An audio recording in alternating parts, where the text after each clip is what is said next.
Hi, it's Tash. Welcome to Tash's Library. Today's video is my October wrap-up. And October so far has been my best reading month with regard to quantity, mainly because I was actually on a 2 weeks holiday. So which I spent at home just reading and relaxing. So I read 16 books in total, which is just incredible. 7 were ebook and 9 were physical.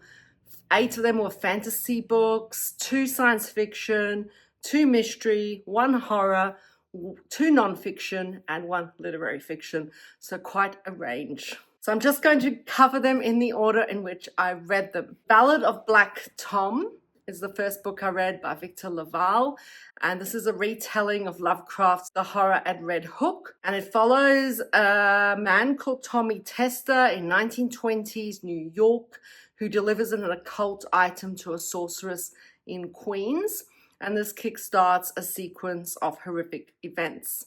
I really loved the atmosphere in this. It had a real surreal feel.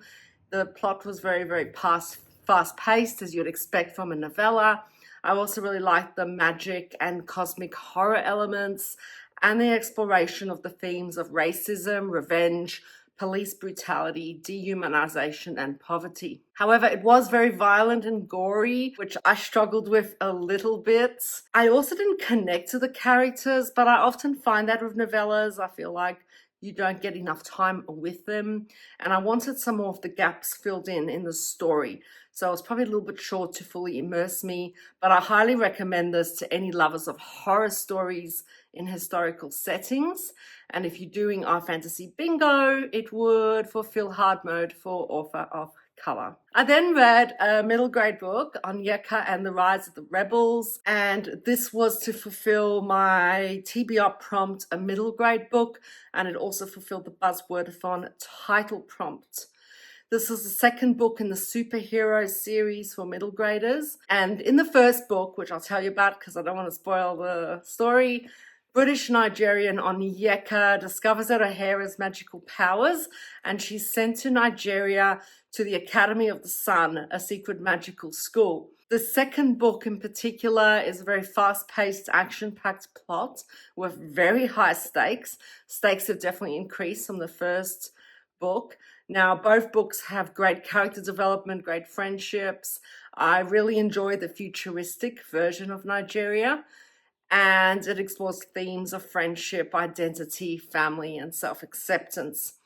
In this second book, though, I did miss the school setting. You don't have as much time in the school, and Onyeka does show some poor judgment, but this is congruent with her age and experience, and so I just really enjoyed this, and I'd recommend this to any lovers of Avenger-style stories. Then, for my prompt author with initials, I read Katabasis by R.F. Kuang, and this follows 2 graduate students at Cambridge University, Alice and Peter, who journey into hell to save their professor who has died in a magical accident. This is an alternate Cambridge where magic is taught, and we also see this voyage through the 8 courts of hell. However, the time in hell is interspersed with chapters that explore their experiences at Cambridge, their particular rivalry between each other, and also their relationship with Grimes. Now, I really enjoyed the descriptions and time spent in hell. It had a really good integration of folklore and cultural and literary perspectives of hell, immaculately researched, as you would expect from R.F. Kuang, and very interesting delving into philosophy and mathematics. Beautifully written, once again, as expected, and it explored some pretty clear themes of memory, exploitation, sacrifice, guilt, toxic academia, and the seeking of approval from others. However, there was too much focus on character over plot for me.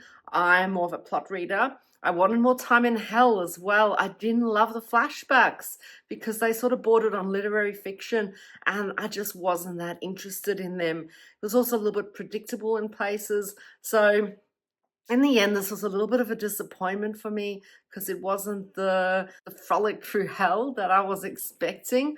However, I would recommend this to those seeking a literary retelling of Dante's Inferno and for lovers of academia-based stories.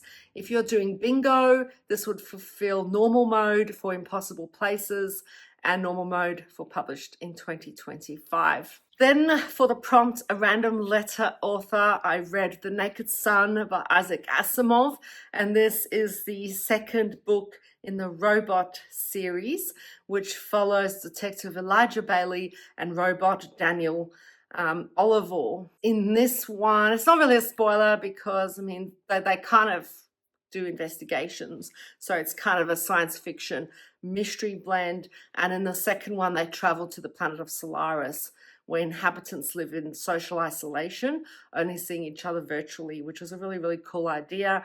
They are purely served by robots. Someone has been killed, and Bailey is asked to investigate what appears to be effectively a locked room murder. And it also examines the laws of robotics as expected. This is a great science fiction mystery blend, great storytelling as you'd expect from Asimov. Very clever mystery with an excellent resolution, very cozy mystery feel, and a fascinating vision of a possible future for humanity. So all in all, a super fun read that still manages to explore themes of fear, prejudice, social connection versus isolation, dependence on technology, and social stagnation. Now, this can be considered a little bit dated. It does include things like smoking and a bit of a dated gender representation, but it didn't bother me as long as you read it with that in mind. However, I did enjoy the short story book I, Robot much more. But if you're looking for a science fiction mystery blend with a vintage feel, this is perfect for you. And if you're doing bingo, this would fulfill normal mode for a stranger in a strange land. Then I read a non-fiction book that wasn't on my TBR, and that's Alien Earths by Lisa Kaltenegger. Now, she's an astrophysicist, and she's also director of the Carl Sagan Institute at Cornell University. And this book explores the ingredients of life and habitable worlds based on the study of the biosphere on Earth. And so she looks at how scientists search for life on other planets, the technologies and methods used. She mentions some of the exoplanets found so far, as well as the possibility of life on some of the moons in our solar system. It explains the Fermi paradox, the Drake equation, it explains the scientific method, and also spends some time on the barriers that women have come across in the study of science. This is an accessible and engaging read with very interesting science. I love the description of tardigrades in this one, very, very cool. And I particularly enjoyed the sense of curiosity that this book encourages. Now, this does not catalogue or describe many exoplanets, but this doesn't seem to be the focus of the book, even though I felt like maybe that's where it was going to go based on the title. But I really enjoyed it anyway. It does have very simple science too, but it's very interesting for those who want to learn about the search for exoplanets. Then I read another book, not on my TBR, and this was Death in the Misty Isles, which is the most recent release in the Trussell and Gout series. The first being The Pig in the Derby Hat, and this is just super cool. So the series looks at two investigators. You have a paranormal investigator and then Clementine, who joins him as an assistant. And it's got super cool sort of folkloric creatures, really fun, a little cozy feel mysteries in it as well. Now, in this one, I found the characters lovable as usual. I really enjoy the characters in this. I think Knights is superb at characterization. It's got a very atmospheric feeling, this one, and the plot certainly thickens. It has adorable seals. There's also new characters introduced. We still see some of the favorite ones. For example, we have a brief mention of Custard, the poltergeist rabbit, which is one of my favorites. And it's got a very cool magical mystery, very, very engaging story. However, the ending was super intense, which kind of diminished the coziness of the book. So I didn't love this as much as some of the other installments. But if you love cozy fantasies, check out this series. It is so, so much fun. Then for my prompt, an ebook, I read 3 Bags Full by Leonie Swan. This was originally written in German, and I've obviously read it in the English translation. It's set in an Irish village called Glen Kill, and George the shepherd is found dead in a field, and his sheep decide to investigate. We have really cool sheep in this. Miss Maple, the smartest sheep in the world, Othello, Mopple the whale, who's my favorite sheep of all, Zora, Cloud.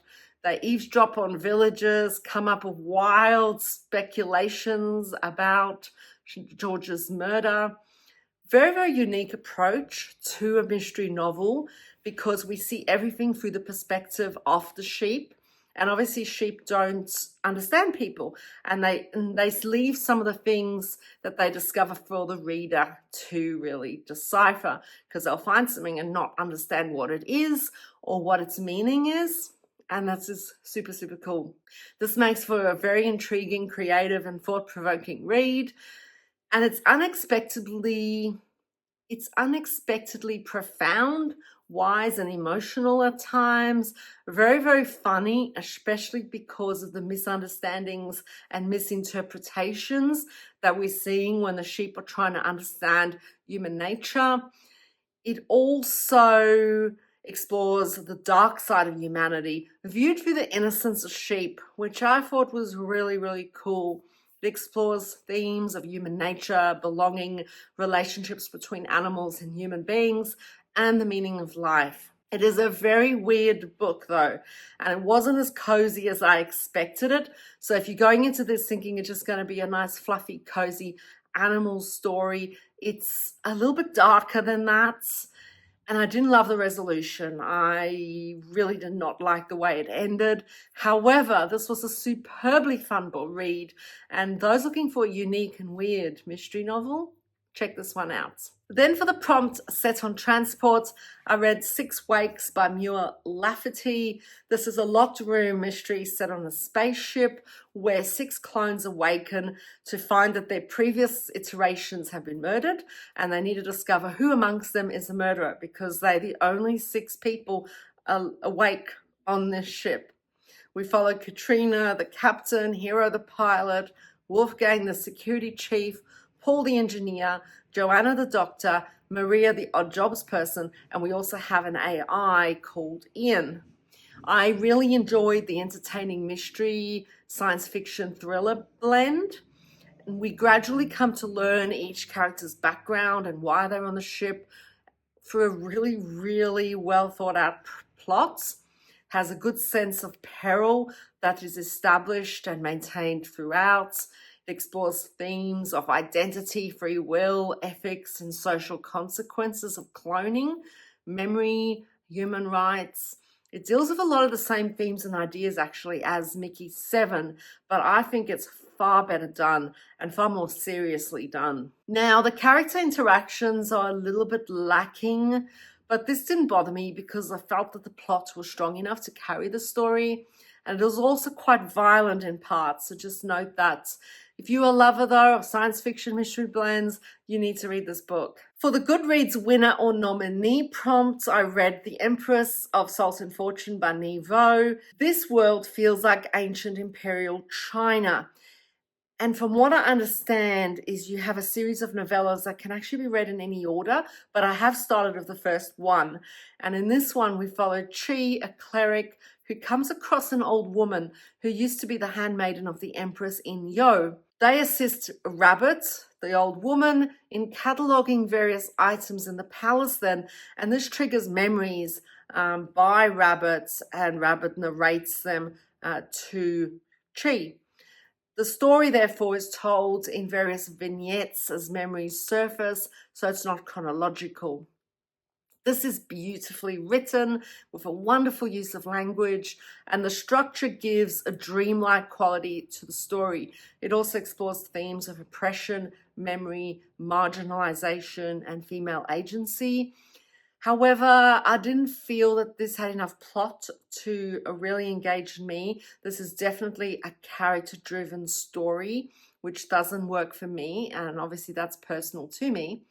I also felt that the method of narration kept the characters at arm's length and didn't really allow for a complete picture of the world. I wasn't able to really picture the setting that effectively. However, for lovers of beautiful writing and more character-focused readers, this is perfect. And if you're doing our fantasy bingo, this would fulfill normal mode for LGBTQIA+. For a YA book, I read Elatsoe by Darcy Little Badger, and this is an alternate America where magic and monsters are real. Elatsoe is a 17-year-old Lipan Apache girl who can raise ghosts from the underworld. When a family member is murdered, she decides to investigate with the help of her friends and family. This is wonderfully written with a really captivating plot. I found it unputdownable, very, very readable. I enjoyed learning about Apache culture. I enjoyed the storytelling component in this. The actions and dialogue of the characters are very age congruent, which I really liked, and had a sort of Nancy Drew feel.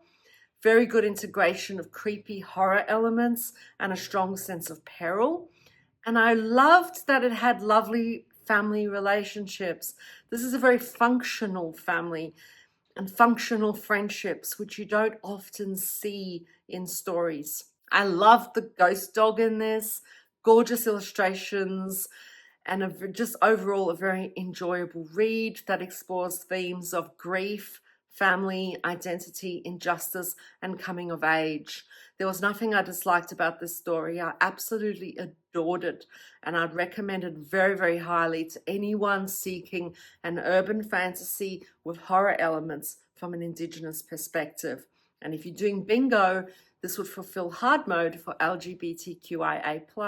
Then, for a Goodreads challenge, I veered away from my safety zone and had to read a memoir.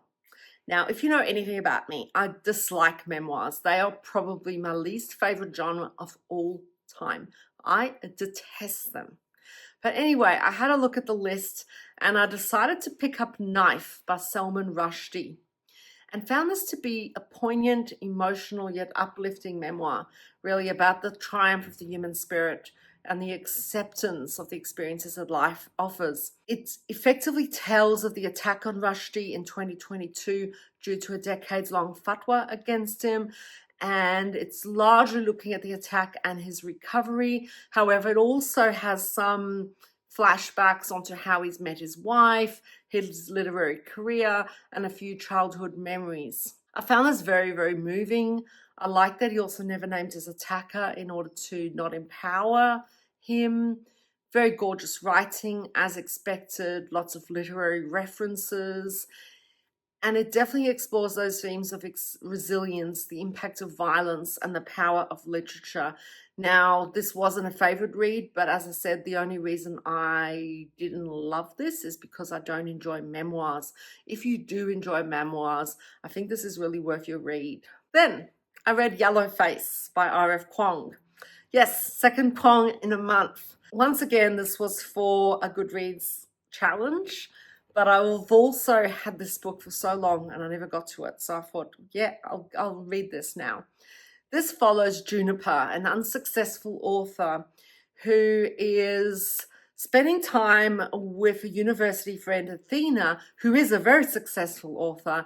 And while they're in her apartment, Athena chokes and dies. And then Juniper decides to steal the first draft of a novel that Athena was working on. She then publishes it under her own name with some editing. This is a very strong indictment of the publishing industry, social media, and cancel culture in particular. Beautifully written, very engaging, a very quick read that you just want to keep flying through. And it explores themes of cultural appropriation, identity, and authenticity. However, this was too character focused for me. That's all it was. It was literally the main character just sitting there ruminating. And this is a problem I have with first person narration when there isn't enough plot to carry the story. I feel that you're just sitting in this person's thoughts and whinging, and I just don't enjoy that very much. So this is really literary fiction. So if you enjoy literary fiction, maybe check this one out. As I said, a very, very enjoyable, engaging read. It just wasn't the book for me. I then picked up a book that I had bought on a trip to the city, and ironically, this is called Zoo City by Lauren Abukes, a South African author, and this just sounded really cool, and I just picked it up kind of on a whim and decided to read it in October. It's an urban fantasy set in a dystopian Johannesburg where those guilty of crimes are animaled. Animaling means you become paired with an animal that you cannot be separated from, and the animals almost become a manifestation of guilt. Zoo City is inner city Johannesburg where the animals live. And we follow Zinzi, who had previously been a journalist and drug addict, who has a sloth companion. So we know that she has committed a crime at some point. She's also developed a skill for finding lost items during her animaling, and she gets pulled into investigating a missing persons case. I loved the immersive descriptions of Johannesburg and its culture, the economic divide, societal problems, sense of danger, the music industry, slums, crime, poverty, refugees, black magic. It's got it all, and it definitely has the science fiction component to it as well. In fact, it's generally classed as science fiction, but I feel that it's best described as a fantasy with science fiction components rather than the other way around. This has very unusual plotting. It's definitely not a typical mystery, very chaotic and messy, which seems reflective of the world in which Zinzi lives. The characters are fascinating, highly flawed, and it explores themes of guilt, social inequality, urban decay, and prejudice. Now, it is a very unsettling, a very violent book, and it's got some very, very disturbing scenes, particularly the climax, which does have some animal horror. So just be aware of that if that's something you don't want to read. It's not an easy read either. There are a lot of cultural references and local language. So if you're not familiar with South Africa, you really kind of need to do a little bit of Googling every now and then. However, I'd highly recommend this to lovers of gritty dystopian novels. This does that very, very well. Then for Buzzwordathon cover, I read Recipes for an Unexpected Afterlife by Destin J. Munden. Now this, I believe, is a self-published book, and it follows Rotgor, who's an undead orc knight living in a necropolis, which is effectively like the underworld. But this is a very strange city because you actually have the dead, the living, and the undead all living together in the same city. Now, Rotgor is forced to retire and decides to open a restaurant because he's always enjoyed food and cooking. And he then ends up befriending a number of people, including an orphan girl called Astra, who he decides to help. This is a very cool concept with a very, very interesting world. The employees he hires for his restaurant are fabulous, and the book explores great themes of loyalty, friendship, and found family. Now, I didn't love this book, however. I had a problem with the writing style because I felt that there was no real distinction in voice between characters. So even though this was a superb idea, I felt that it lacked in execution somewhat. I also felt that the stakes were a little bit too high at times, considering it's being aimed at cozy, and I didn't feel particularly connected to the characters, possibly because they didn't really seem to have distinctive voices. However, if you do like cozy fantasy, I think this is worth a read just because it's a very intriguing idea. And I'm definitely keen to read anything else written by this author because I really, really like his ideas. I then read the Xibalba Murders by Lynn Hamilton, and this follows Lyra McIntosh, who's a former antiquities shopkeeper and now graduate student from Canada, who travels to Mexico when Dr. Castillo requests her assistance. And she becomes embroiled in murder, thefts, and revolutionary ideas in Mexico. This had an engaging plot with a fascinating setting. I love books set in the Yucatan in Mexico. I thought this was really cool. And Hamilton clearly knows Mexico quite well. This was a quick, fun read.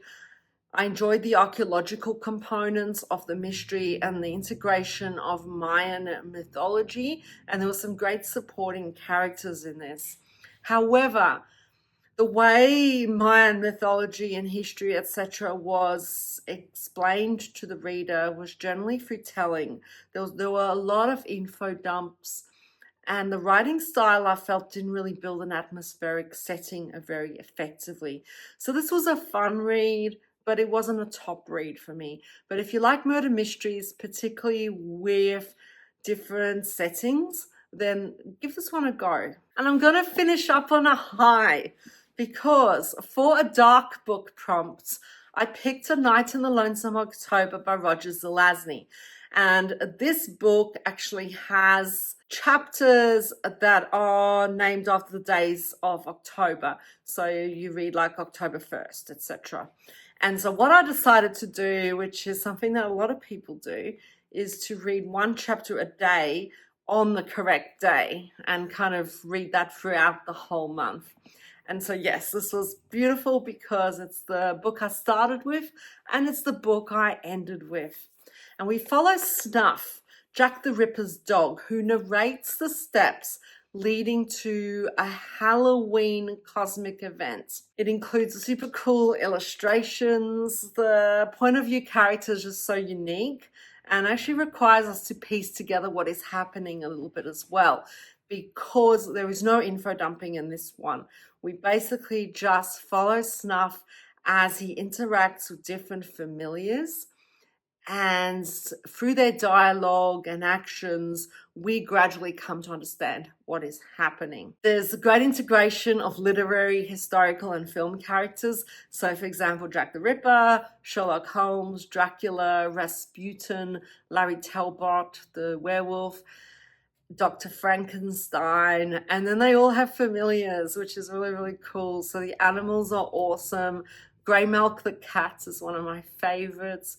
We also have Needle the bat, Nightwind the owl, Quicklime the snake, and others.